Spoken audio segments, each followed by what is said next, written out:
everyone, this is Sharon. In this video, I'm going to be discussing how unclean demonic spirits attach through our thoughts. Okay, so the thoughts.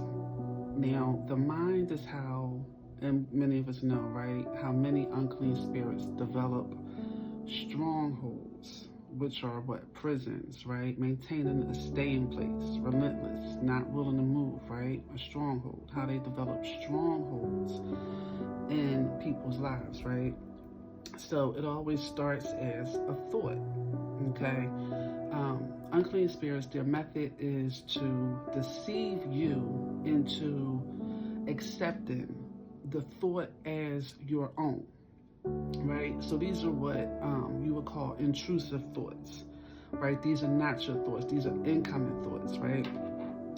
So, and again, many people are unaware that these mean-spirited, weird, and negative thoughts, most times even about ourselves, are not coming from our own thoughts, but it's coming from a supernatural source, the demonic realm, right?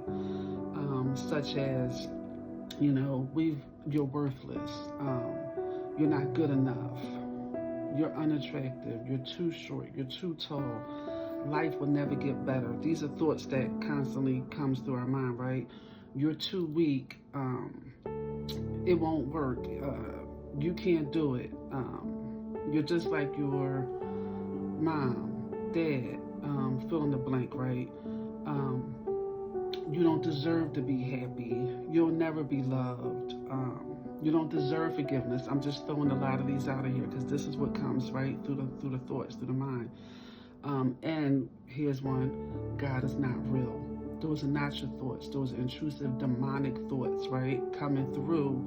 And again, if they can get you to accept it as your own, that's where they got you, right? Okay. So here's, and I actually wrote something out. I also wanted to say this. Sometimes they'll come through as you're better than. So sometimes they'll come through as pride, right? So it'll not only have you debasing yourself, like having you thinking lower, but sometimes they'll come in through another way, which is having you think more highly than you ought to, right? Now, I'm not saying not to have self-esteem or not to think of yourself, in a positive way. But this is how they'll come through, right? Okay. So, like I said, not only will they bombard our mind with horrendous thoughts, right? But they will use people, and many of us